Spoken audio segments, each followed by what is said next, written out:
Welcome to InFocus with Ejaz Haider. This program is supported by the Center for Security, Strategy and Policy Research. CESPR is an autonomous policy research center housed in the University of Lahore and studies and analyzes issues that impact contemporary security and strategic developments.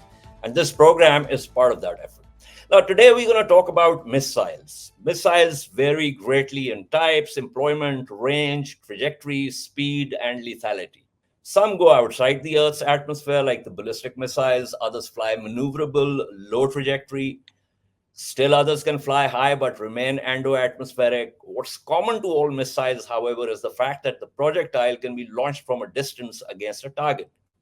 The basic idea is to stay out of the enemy's range while inflicting damage on enemy forces or infrastructure. Sometimes that distance, as in the case of intercontinental ballistic missiles, can be thousands of miles. Rockets were the precursor to modern missiles, and the first rockets were used as propulsion systems for arrows, I kid you not, as early as the 10th century in China. Consider them the modern version of Achilles' lance. In the ongoing wars in Ukraine and Palestine, we've seen the use of rockets, short-range missiles, and even intermediate-range missiles. Recently, we also hear the term hypersonic with a degree of awe and excitement. For instance, there were news reports some weeks ago about the Houthi militia having fired a hypersonic missile at a target in Israel. Did they? Now, the question is wrongly framed because of the loose use of the term hypersonic. Any projectile that achieves Mach 5 and above is hypersonic. And most ballistic missiles from mid-course to re-entry and in the terminal phase achieve hypersonic speeds. And that technology has been in existence since the 50s, even before, actually, since the German wind tunnel tests. A ballistic trajectory for accuracy is supposed to be consistent and predictable. Although we've got this whole thing about the maneuverable re-entry vehicles, but that's a separate debate, and we're going to get to that. After all, that's what BMD kill vehicles rely on for hit to kill. Now, the hypersonic vehicle's problem is that it's not ballistic. It maneuvers and is a maneuvering threat. It may or may not go exo-atmosphere, or it may go exo for a brief period and then re-enter. So the hypersonic glide vehicle's maneuverability is a headache for ballistic missile defense systems that rely on predictable ballistic trajectories. And consider the BMDs, since we talked about Achilles and his lance, consider them like Achilles' shield. So while the exo-atmospheric kill vehicles do have in-flight target update, the envelope is limited. If a warhead maneuvers outside that envelope, it could evade the EQV. Recent research is, however, relying on HGV's flight path detection through wakes and plumes left by crazy speeds and which space sensors can pick up. So to clear the cobwebs on what missiles are, how they work, and what they do, I have with me Fabian Hoffmann. Fabian is a Doctoral Research Fellow at the Oslo Nuclear Project. His research focuses on missile technology, nuclear strategy, and defense policy. His PhD project focuses on the implications of conventional long-range strike weapons on nuclear strategy. His research has been published in Journal of Strategic Studies, European Security, War on the Rocks, and the Washington Post, among other publications. So welcome to the program, Fabian. Let's start with Missilery 101. And then we're going to move to what's happening in the Middle East and the latest things. As I said, lots of these terms are thrown about, bandied about loosely. And I don't mind that, frankly, because not everyone is an expert. Not everyone knows the technicalities of these things. But just to clear the cobwebs, as I said in my introduction, let's talk about what missiles are. What are cruise missiles? What are ballistic missiles?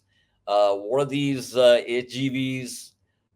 And why are they significant in today's warfare? And then we'll proceed from there. Yeah, sure. Thank you so much for having me. It's a pleasure to be here.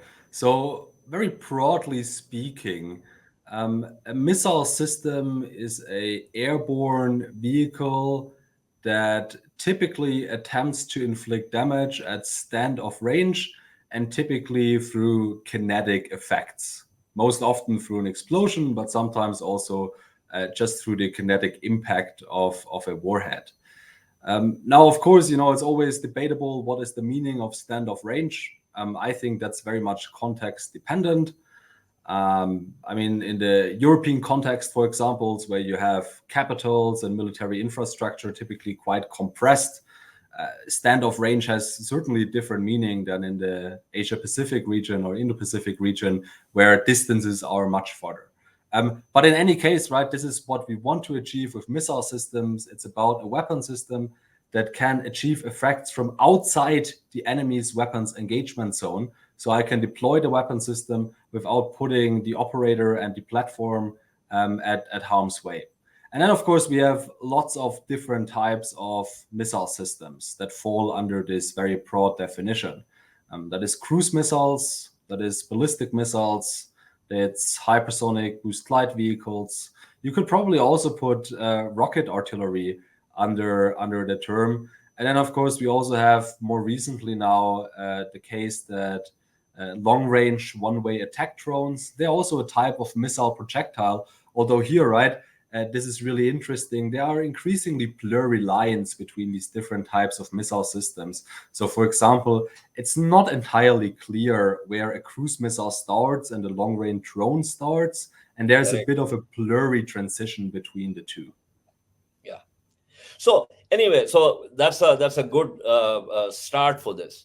Let's talk about the principal parts like the airframe, the engine, the propellant, the payload, the targeting system, the guidance system, just to, as I said, to clear the things a little in terms of the difference between, let's say, the ballistic missiles, regardless of the range, frankly, and the cruise missiles.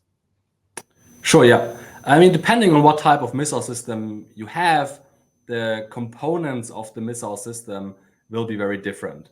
So, for example, when you differentiate between a cruise missile and a ballistic missile, what you see is that cruise missiles will have something called an air-breathing engine.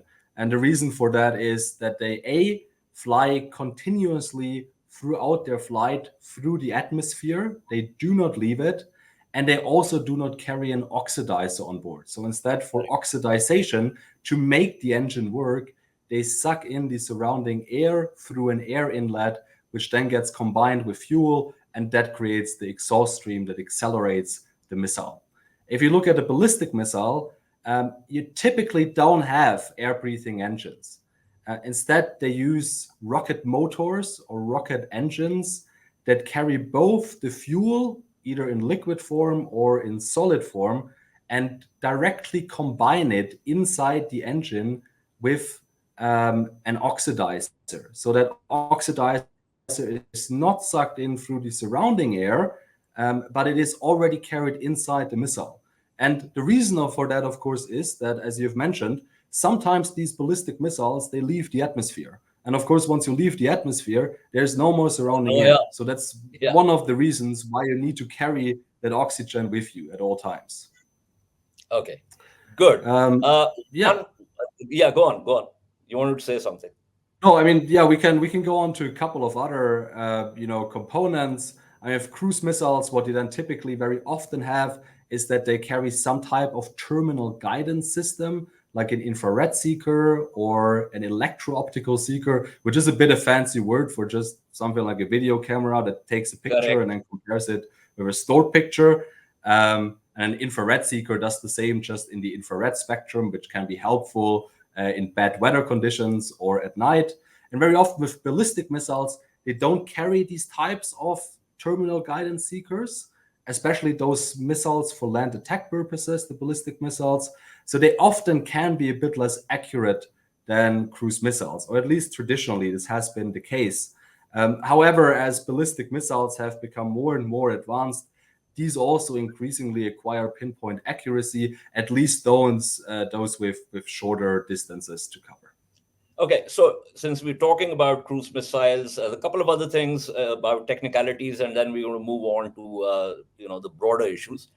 Do we want to tell our viewers that the cruise missile's flight is not parabolic, that they can move, they can evade, and that their guidance system takes guidance from satellites also, and often the operator can also guide the missile to its destination. Just explain that a little before we move further. Sure. So, I mean, in the end, of course, it always comes down to the operator, right? What kind of trajectory the operator uploads into the missile before it is launched. And if I want to have a cruise missile that flies a parabolic trajectory, I can theoretically do that. But very often, or typically, I don't want to do that, because the great advantage of a cruise missile is that it can fly at very low altitudes, which makes it very difficult to pick up by radar and to launch countermeasures against it. Another advantage of a cruise missile is that it is very maneuverable, especially subsonic cruise missiles, so those that fly below Mach 1, typically at around Mach 0.8 to Mach 0.9 for most of their flight. They're very maneuverable along the X and the Y axis, so to the left and right, up and down. They can maneuver quite significantly, which then also allows them to use natural obstacles to hide their approach, for example, such as mountains or buildings. So this can also be very useful. So that's a key advantage of cruise missiles, which is then often the case, right? Why I want to upload very complex types of trajectories that cannot be flown with other types of missile systems. And do we also want to have some kind of terrain contouring mapping system in the tip of the cruise missile, just to add to its ability to sort of maneuver? Yeah, exactly. So a lot of cruise missiles, or land attack cruise missiles in particular, they do that. So they have something called a terrain contour matching sensor, or it's an altimeter. It's a radar that continuously measures the distance of the missile to the ground. And that's useful for two reasons. One, it allows the missile to stay very close to the ground, to fly a so-called ground hugging or terrain hugging trajectory. And then the other feature where this can be really useful is for navigation. So basically what I can do is I can compare the data that is collected mid-flight.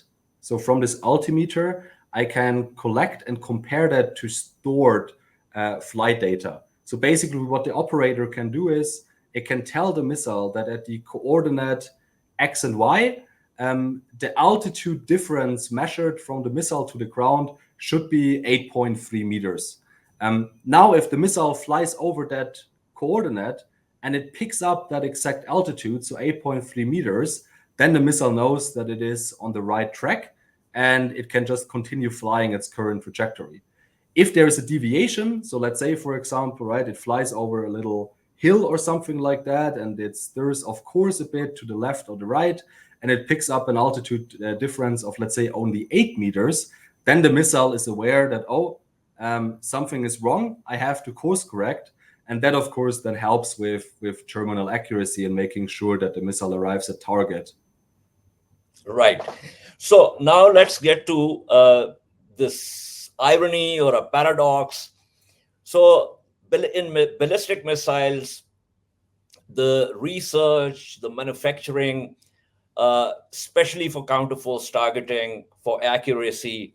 And I would also want you to sort of explain for our viewers the whole idea of the circular error probable for counterforce targeting and the accuracy of the missiles to ensure that the parabolic trajectory of the ballistic missile is as consistent as possible. And so, number one, that. But then the paradox that the ballistic missile defense systems have actually relied for their hit-to-kill vehicles on on that trajectory's consistency. So then the manufacturers had to get into the idea of the MRVs, the maneuverable re-entry vehicles, which can evade the kill vehicles and try to evade them at least insofar as outside of their envelope.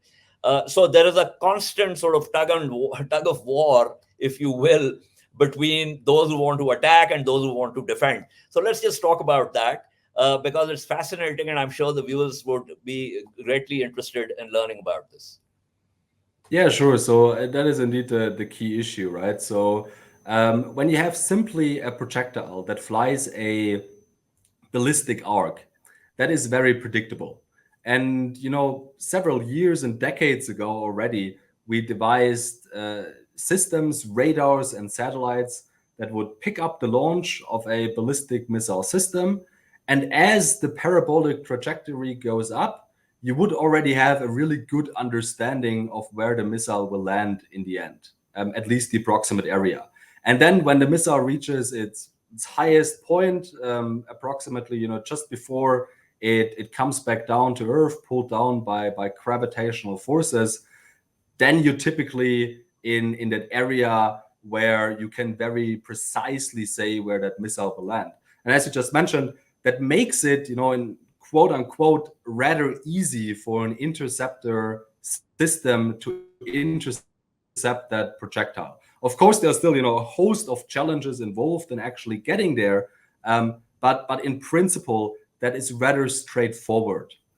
Now, given that that's the case, ballistic missile deploying states, they have started to incorporating more and more technology that allows the re-entering vehicles, or if the missile is still fully together, the missile system itself, to maneuver quite substantially throughout the terminal phase of its approach. So the terminal phase is basically when the ballistic missile comes down to the ground again.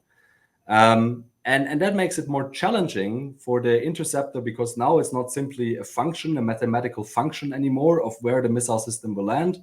Now I need to have constant updates to the seekers of the interceptor in order to know where the incoming projectile will be, so that I can position the interceptor in the right way.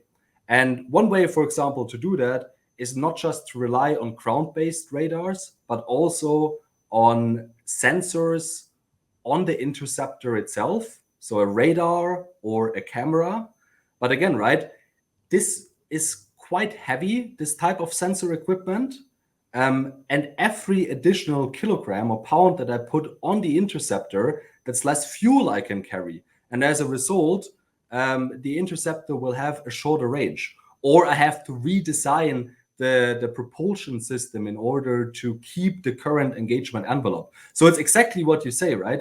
It is measures and countermeasures and new challenges being introduced and opportunity costs. And this makes this whole thing very, very complex. And while it's a constant technological race, basically by one side trying to keep up with the other, and typically it's been the defense that's trying to keep up with offensive developments in ballistic missile technology. Absolutely. Throughout history, it's been offense and defense. There's this constant tug of war.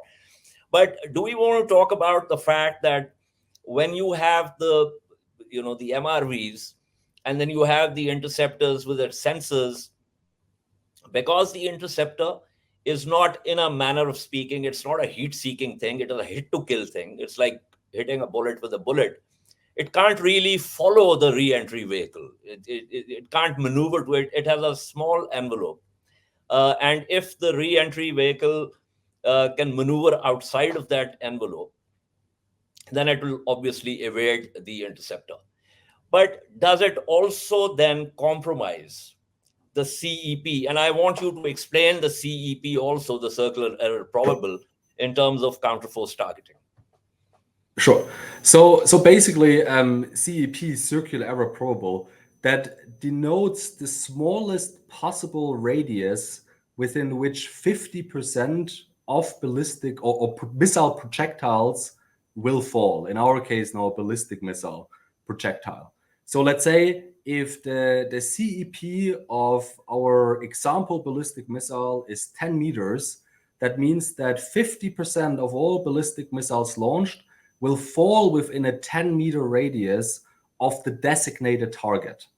93% of all ballistic missiles launched, so let's say 9 out of 10, would fall within 2R, so 20 meters of the designated target.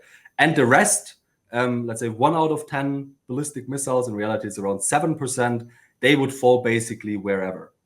So that is the idea behind a circular error probable. It's a probabilistic concept to evaluate and assess the accuracy of different types of missile systems, and especially ballistic missiles. And what we have seen over the last couple of years and decades is that the CEP of ballistic missiles, it has continuously shrunk. And especially for shorter range assets now, it's very, very small, so small that they almost always can achieve pinpoint accuracies. So now the technology that you just described, a maneuverable re-entry vehicle, that is actually very crucial to achieving these higher levels of accuracy and to shrinking these CEPs. Because again, right, if we go back a bit and we consider just a very basic ballistic missile that flies in a purely parabolic trajectory, the only time that I can guide this missile is when it goes up and perhaps in the mid-course phase to some extent, but the moment it comes down, it's only gravitational force. So if it's off course, there's nothing I can do anymore. If I have a maneuvering re-entry vehicle, or if the missile is staying together, it's not separating a re-entry vehicle, but it can maneuver. I can take account, or I can compensate for errors in accuracy that were made during the previous phases of the flight, and can maneuver the projectile more closely to its designated target. So actually, right, these maneuvering re-entry vehicles, they have two advantages. One is that they can make interception harder, but they also facilitate and in fact enable higher levels of accuracy. Now, of course, there are also a bit of disadvantages, right? It's not all just rosy. One disadvantage is, for example, the more a ballistic missile maneuvers or the re-entry vehicle maneuvers, the shorter is its range. The reason for that is that these end-stage maneuvers, they are very, very energy intensive, right? Yeah. A lot of fuel is burned to move the projectile. And so that's then the reason why often these projectiles will then fall shorter of what would technically nominally be able they would be able to do. Absolutely. So now let's talk about strategic warheads, tactical warheads, counterforce targeting, where you try to hit specific targets like military infrastructures, military forces, counter value targeting, where you hit cities. Now, in terms of a strategic warhead, unless you want to go for low yield counterforce targeting, it does not really matter much whether the missile has accuracy or not, because if it's a heavier yield, if it is counter value targeting, you basically are destroying a city, and it doesn't really matter whether it falls in the middle of a city or in one of the suburbs. But for counterforce targeting, and also in terms of now, since there is this entanglement of conventional and nuclear non-strategic nuclear non-nuclear strategic weapons, you can hit strategic targets and you require that kind of accuracy. For instance, a non-nuclear strategic projectile can be used for, let's say, taking out an SSBN, for instance, which is a strategic hit with a tactical warhead.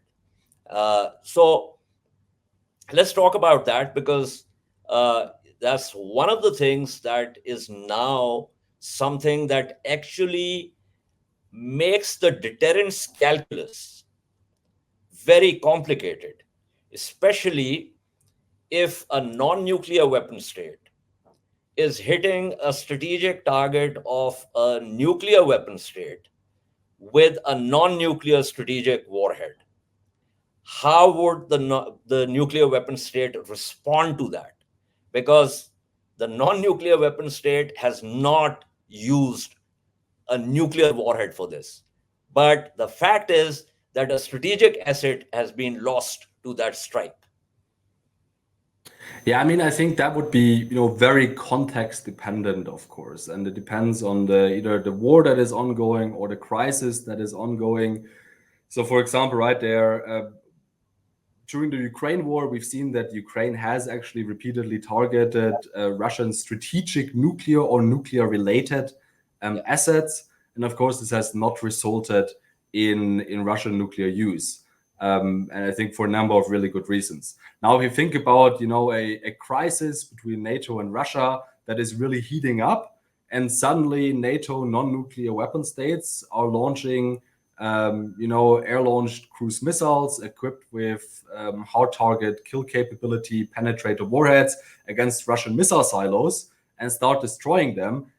Then I would not be, as certain anymore that this would not yield a Russian nuclear response. So I think, right, there definitely is the potential that you respond with a nuclear weapon to a non-nuclear attack if that non-nuclear attack targets some of your very sensitive infrastructure. But right, this is always context dependent. I think it would be very difficult to come up with general rules for engagement of that. And of course, it also always depends on doctrine of the different nuclear weapon states, and most importantly, what the decision makers in that very moment would decide.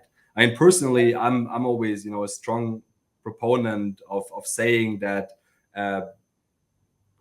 nuclear doctrines are very much guidelines. They're a signaling tool to the outside. In the end, it comes down to the decision makers in the room. And if they say they want to use a nuclear weapon, it's very difficult to imagine that an advisor or someone else would storm in the room and say, hey, we can't do it because our doctrine is not very explicitly stating that we cannot do it in this very instance. I mean, doctrines are always quite ambiguous and for a good reason. And that's why I think it always comes down to decision makers. And kept ambiguous deliberately for various reasons, as you said. And also it's about signaling, and it's also about perception. And there's a lot of, at the end of the day, deterrence is psychological. I mean, the Ukrainians, for instance, are using their own drones, and they have attacked Moscow multiple times. But when it comes to long-range projectiles provided by the United States or other NATO countries, Russia has said that we would consider this, and they've done nuclear signaling, as you know, that we would consider this as NATO being directly involved against Russia. So, that could bring nuclear weapons into play. Now, let's go and talk about this standoff between Iran and Israel. Now, the Iranians do not have, they have an air force, but it's no match to the Israeli air force. They have missiles. They've been working very diligently on their missiles. Some of the newer Shahab 3 versions also apparently have MRVs. Possibly they used a mix last time that they attacked on 1st October. They probably used a mix of old and new versions, and some of the missiles that went through were probably the newer version missiles.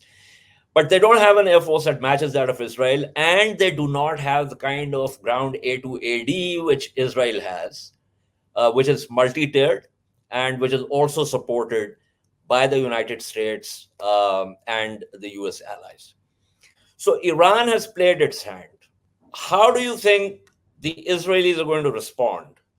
Are they going to use missilery?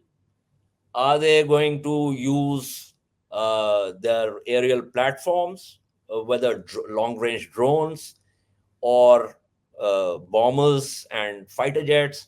The problem with this latter option, obviously, is that it would require a large size of the strike package with bombers, with air superiority planes, with refueling, with early warning. So whether Israel can actually put together that large strike package, and so on. So there are a number of, we just speculating, obviously, whether they're going to go for a tactical symbolic strike back, whether they are going to go for a tactical strike with a broader array of targets. What do you think? Yeah, so obviously I'm not a Middle East expert, so I don't know about No, the I'm political just focusing considerations. on the technical side of it, not Sure. necessarily the. Exactly, yeah. So I would say in general, right, smaller responses against most types of targets right? Especially military-related infrastructure. Let's say like last time, if they want to take out another air defense position, missile defense position, let's say an S-300 fire unit, that's something the Israelis would certainly be able to do. I think some of these scenarios that require a more substantial and more comprehensive air campaign, from my understanding, that is really difficult for the Israelis to achieve alone. So if they really want to go for a more comprehensive type response, the prime example here, of course, it's always mentioned, is Iran's nuclear infrastructure. It would be very, very difficult for the Israelis to do that alone, simply because while they have a substantial air force, the sortie rate that they can generate with the aircraft is limited. And B, if they want to penetrate repeatedly into Iranian airspace and then also engage deeply buried targets like nuclear infrastructure, buried like in in Natanz mountains. and Fordo, which are deeply underground, Exactly. hardened targets. So then you need specialized aircraft, and you need specialized ammunition, and Yeah, Israel does not have that. So in my view, they this don't. would They don't only have. be possible, this Yeah, would only be feasible with US support. And to me, it appears, right, and again, not a Middle East expert, but to me, it appears right now that the Biden administration is really not interested in a large yeah. scale of confrontation that involves the US in the Middle East, that will also drive up oil prices, because that would, of course, be disastrous for the election campaign of Harris. And the elections are just a month away. And Exactly. obviously, I mean, even if they want to use bunker busters, which they do have, the Israelis, the fact is that it can't be. You have to have wave after wave of those drops, those hits, just like they did in Beirut. There's 85 hits, and of course, the bigger bombs, they don't have the bombers, and the ones that can actually probably do the job cannot be ramp dropped, and so on and so forth. So there are lots of technicalities involved. But one final question, Fabian, before I let you go. We have seen missiles are now playing a very important role. I'm not even going to come to the drones because that's a separate topic. Now, let me just to position my question. Back in February 2019, Indians sent a strike package to hit a target in mainland Pakistan. They were using Spice 2000 bombs, which are Israeli bombs. Now, those bombs did not, I mean, there was some problem with their calculation of the altitude and all that, and those bombs did not hit the target. However, even though they did not hit the target, Pakistan decided that it has to show resolve and it has to strike back. Pakistan initially decided on actually destroying 4 targets. But later, they diluted the plan to locking in on the targets, but then deliberately striking just a distance away from the target in order to show resolve but not escalate. Now, what happened was that when the strike package went, the Indians obviously they had a combat air patrol, and that combat air patrol looked at the size of the strike package and they kind of exited the area. But they mounted another sortie, and in that entire thing, we shot down a MiG 21, and we also damaged a Su 30 MKI. Now, after that, the Indian National Security Advisor called up the official this side, and they threatened to use missiles. The Pakistani response was that if you do this, then we will respond and it will be quid pro quo plus. Now, I'm just giving you the background because we are talking about a nuclear dyad. In the case of Ukraine and Russia, it's not a nuclear dyad. Now, missilery between a nuclear dyad is very dicey in the sense that there is no known technology that can determine whether the incoming projectile has a strategic warhead or a tactical warhead. So the state, the other nuclear weapon state that is being attacked, can then either fail deadly or fail impotent. I want to get your take before we wrap this up on, since missiles are now becoming one of the favorite sort of, instrument of warfare. How do you look at the future of any kind of uh, conflict, whether short and sharp, whether a broader one, between a nuclear dyad where missiles are used? Yeah, that's of course a really, really interesting question. And this issue of warhead ambiguity, as we call it, yeah, it's something that's repeatedly mentioned both in scholarly text, but also whenever I talk with decision makers. That's often something that comes up. I think one way to protect against the really detrimental implications of that is to use what we call national technical means to verify whether these types of missiles have nuclear warheads on board before they are launched. So, for example, again, right, the Russian-Ukrainian context. I, of course, keep going back to that because that's so relevant right now. Yeah, and The it's ongoing. one of the questions that I constantly get asked is like, okay, but how do we know that the Russians are not just suddenly launching a nuclear strike at Ukraine? And of course, right, if they wanted to, yeah, they could do that. They could launch a silo-based ICBM or a submarine-based ICBM, but we know that this wouldn't be the most likely option. More likely, they would go for a low-yield, non-strategic nuclear strike.